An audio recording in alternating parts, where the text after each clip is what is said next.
Hi friends, welcome back to my YouTube channel. ಎಲ್ಲರೂ ಚೆನ್ನಾಗಿದ್ದೀರಾ ಅಂದ್ಕೊಂಡಿದ್ದೀನಿ. ಇವತ್ತು ಫೈರ್ಲೆಸ್ ಕುಕಿಂಗ್ ಚಾಲೆಂಜ್ ಇತ್ತು ಸ್ಕೂಲಲ್ಲಿ. ಕಾಂಪಿಟೇಷನ್ನು ತುಂಬಾ ಚೆನ್ನಾಗಿ ಎಲ್ಲನೂ ಡೆಕೋರೇಷನ್ ಮಾಡಿದರು. ಆ್ಯಂಡ್ ಎಲ್ಲ ಪೇರೆಂಟ್ಸು, ತುಂಬ ಜನ ಪೇರೆಂಟ್ಸು ಬಂದಿದ್ದರು. ನಾನು ಹೋದಾಗ ಒಂದು ಸ್ವಲ್ಪ ಜನ ಅಂತ ಅಂದ್ಕೊಂಡೆ, ಬಟ್ ತುಂಬ ಜನ ಪೇರೆಂಟ್ಸ್ ಬಂದಿದ್ದರು. ಈ competition fireless cooking competition. And ಇದರಲ್ಲಿ ಸ್ವಲ್ಪ ಜನಕ್ಕೆ ಡಿವೈಡ್ ಮಾಡಿದರು, ಕ್ಲಾಸಸ್ ವೈಸ್ ಡಿವೈಡ್ ಮಾಡಿದರು. ನಾನು ಕೂಡ ಫಸ್ಟ್ ಟೈಮು ಪಾರ್ಟಿಸಿಪೇಟ್ ಮಾಡಿದ್ದು. ತುಂಬಾ ಚೆನ್ನಾಗಿ ಅನ್ನಿಸ್ತು. Super moms cooking fireless cooking competition ಅಂತ ಹೇಳ್ಬಿಟ್ಟು. ಆ್ಯಂಡ್ ಇಲ್ಲಿ 2 ಟೈಪ್ಸ್ ಮಾಡ್ಬೋದಿತ್ತು. ಏನಾದರೂ ಸ್ನ್ಯಾಕ್ಸ್ ಆಗಿರ್ಬೋದು, ಆಮೇಲೆ ಜ್ಯೂಸಸ್ ಆಗಿರ್ಬೋದು, ಏನಾದರೂ 2 ವೆರೈಟೀಸ್ ಮಾಡ್ಬೋದಾಗಿತ್ತು. ಆ್ಯಂಡ್ ಇಲ್ಲಿ ಸ್ವಲ್ಪ ಮೈಕ್ನೆಲ್ಲ ರಿಪೇರಿ ಮಾಡ್ತಾಯಿದ್ರು, ಸ್ವಲ್ಪ ಪ್ರಾಬ್ಲಮ್ ಆಗಿತ್ತು ಅಂತ ಹೇಳ್ಬಿಟ್ಟು.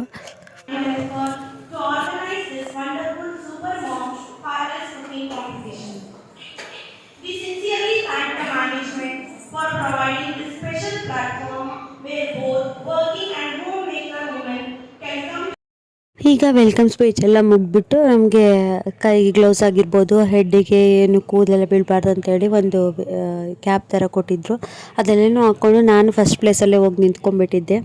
ಆಮೇಲೆ ನಾನು 3 ವೆರೈಟೀಸ್ನ ಮಾಡಿದ್ದೆ. ಕುಕುಂಬರ್ ಬೋಟು ಮತ್ತು ಬಿಸ್ಕೆಟಲ್ಲಿ ಒಂದು ಸ್ನ್ಯಾಕ್ಸ್ನ ಮಾಡಿದ್ದೆ, ಮತ್ತು ಸ್ಪೈಸಿಯಾಗಿ ಒಂದು ಚುರ್ಮುರಿನ ಮಾಡಿದ್ದೆ. ಹೆಲ್ತಿಯಾಗಿ ಹೆಸ್ರು ಕಾಳೆಲ್ಲ ಯೂಸ್ ಮಾಡಿಬಿಟ್ಟು, ಮೊಳಕೆ ಕಾಳೆಲ್ಲ ಯೂಸ್ ಮಾಡಿಬಿಟ್ಟು ಮಾಡಿದ್ದೆ. ಫಾಸ್ಟಾಗಿ ಮಾಡಿದ್ದೆ. ಈ ರೆಸಿಪಿ ಬೇಕಾದರೆ ಕಮೆಂಟಲ್ಲಿ ತಿಳಿಸಿ, ನಾನು ಶೇರ್ ಮಾಡ್ತೀನಿ. ಸಖತ್ ಟೇಸ್ಟಿಯಾಗಿತ್ತು ಮಾತ್ರ. ಎಲ್ಲರೂ ಕೂಡ ಡಿಫ್ರೆಂಟಾಗಿ ಬೇರೆ ಬೇರೆ ಟೈಪ್ ಕೇಕ್ಸ್ ಆಗಿರ್ಬೋದು, ಫೈರ್ ಇಲ್ದೇ ಏನೇನು ಕುಕ್ ಮಾಡ್ಬೋದು ಎಲ್ಲ ಥರದ್ದು ಕೂಡ ಟ್ರೈ ಮಾಡಿದರು.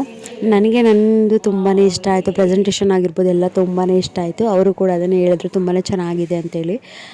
ಬಟ್ ಕಾಂಪಿಟೇಷನ್ ಅಲ್ವಾ, ತುಂಬಾ ಕಾಂಪಿಟೇಷನ್ ಇತ್ತು. ಯಾಕಂದರೆ ಬೇರೆ ಬೇರೆ ಡಿವೈಡ್ ಮಾಡಿದ್ರಲ್ವ, ಜ್ಯೂಸಸ್ ಆಗಿರ್ಬೋದು, ಸ್ನ್ಯಾಕ್ಸು ಮತ್ತು ಸ್ವೀಟ್ಸ್ ಆಗಿರ್ಬೋದು, ಈ ಥರ ಡಿವೈಡ್ ಮಾಡಿದರು. ಬಟ್ ಅದರಲ್ಲೂ ಕೂಡ ನನಗೆ 3rd ಪ್ರೈಸ್ ಬಂತು. ನಂಗೆ ತುಂಬಾ ಖುಷಿ ಆಯಿತು. ಇಷ್ಟು ಜನರಲ್ಲಿ ಅಟ್ಲೀಸ್ಟ್ 3rd ಪ್ರೈಸ್ ಬಂದಿದೆಯಲ್ಲ ಅಂತ ಹೇಳ್ಬಿಟ್ಟು. ಯಾಕಂದರೆ ಫಸ್ಟ್ ಟೈಮ್ ನಾನು ಕಾಂಪೀಟ್ ಮಾಡಿದ್ದು, ತುಂಬಾ ಖುಷಿ ಆಯಿತು. ಆ್ಯಂಡ್ ಈ ಥರ ಗೇಮ್ಸಲ್ಲಿ ಪಾರ್ಟಿಸಿಪೇಟ್ ಮಾಡೋದ್ರಿಂದ ಮನೇಲಿರೋ ಹೆಣ್ಮಕ್ಳಿಗಾಗಿರ್ಬೋದು, ಯಾವಾಗಲೂ ಮನೇಲೇ ಇರ್ತಾರೆ, ಏನಾದರೂ ಮಾಡಬೇಕು ಅಂತ ಅನ್ನಿಸ್ತಲ್ವ, ಹಾಗಾಗಿ ಒಂದು ಎಂಟರ್ಟೈನ್ಮೆಂಟ್ ಆಗಿರುತ್ತೆ. ಖಂಡಿತ ಈ ಥರದ್ದೆಲ್ಲ ಕ್ಲಾಸಸ್ಸಲ್ಲಿ, ಸ್ಕೂಲ್ಗಳಲ್ಲೆಲ್ಲ ಟ್ರೈ ಮಾಡಿ. ಗಿಫ್ಟ್ ಏನು ಬಂತು 3rd ಪ್ರೈಸಿಗೆ ಅಂದರೆ, ಒಂದು ಬಾಕ್ಸ್ನ ಕೊಟ್ಟಿದ್ದರು. ಏನಂದರೆ ಹೆಣ್ಮಕ್ಳಿಗೆ ಯೂಸ್ ಆಗಂಗೆ ಅಂತ, ಕಿಚನ್ನಿಗೆ ಅಂತ ಹೇಳ್ಬಿಟ್ಟು. ತುಂಬ ಖುಷಿ ಆಯಿತು. ಸರ್ಟಿಫಿಕೇಟ್ ಆಗಿ ಕೊಟ್ಟಿದ್ದರು. 3rd ಪ್ರೈಸ್ ಬಂತು ಸೂಪರ್ ಮಾಮ್ಸ್ ಕಾಂಪಿಟೇಷನಲ್ಲಿ ಅಂತ ತುಂಬಾ ಖುಷಿ ಆಯಿತು. ಐ ಹೋಪ್ ಈ ಒಂದು ಸ್ಮಾಲ್ ವಿಡಿಯೋ ನಿಮಗೆ ಇಷ್ಟ ಆಗಿದೆ ಅಂದ್ಕೊಳ್ತೀನಿ. ಇಷ್ಟ ಆದರೆ ಲೈಕ್ ಮಾಡಿ, ಶೇರ್ ಮಾಡಿ, ಕಮೆಂಟ್ ಮಾಡಿ. ಆ್ಯಂಡ್ ಸಬ್ಸ್ಕ್ರೈಬ್ ಮಾಡದೆ ನೋಡ್ತಾರೋ ಪ್ಲೀಸ್ ಸಬ್ಸ್ಕ್ರೈಬ್ ಮಾಡ್ಕೊಳ್ಳಿ. ಬಿಫೋರ್ ಚಾನಲ್ಲು ಸ್ವಲ್ಪ ಪ್ರಾಬ್ಲಮ್ಸಿಂದ ಡಿಲೀಟ್ ಆಗೋಯಿತು, ಹಾಗಾಗಿ ಹೊಸ ಚಾನಲ್ನ ಕ್ರಿಯೇಟ್ ಮಾಡಿದ್ದೀನಿ. ಈ ಚಾನಲ್ಗೂ ಕೂಡ ನಿಮ್ಮ ಸಪೋರ್ಟ್ ಬೇಕು. ಆ್ಯಂಡ್ ಫೈನಲಿ ಗಿಫ್ಟ್ನ ಓಪನ್ ಮಾಡ್ತಾಯಿದ್ದ ನನ್ನ ಮಗ. ಒಂದು ಸ್ಮಾಲ್ ಸ್ಟೀಲ್ ಬಾಕ್ಸ್ನ ಕೊಟ್ಟಿದ್ದರು ಸರ್ಟಿಫಿಕೇಟ್ ಜೊತೆಗೆ. ತುಂಬಾ ಖುಷಿ ಆಯಿತು. ತುಂಬ ಪೇರೆಂಟ್ಸ್ ಇದ್ದಿದ್ದರಿಂದ ಯಾವುದನ್ನು ಕನ್ಸಿಡರ್ ಮಾಡಬೇಕು, ಯಾವುದನ್ನು ಕನ್ಸಿಡರ್ ಮಾಡಬಾರ್ದು ಅಂತ ಪಾಪ ಅವರಿಗೂ ತಲೆ ಕೆಟ್ಟೋಯ್ತು ಅನಿಸುತ್ತೆ. ನೆಕ್ಸ್ಟ್ ವಿಡಿಯೋದಲ್ಲಿ ಸಿಗ್ತೀನಿ. Thank you.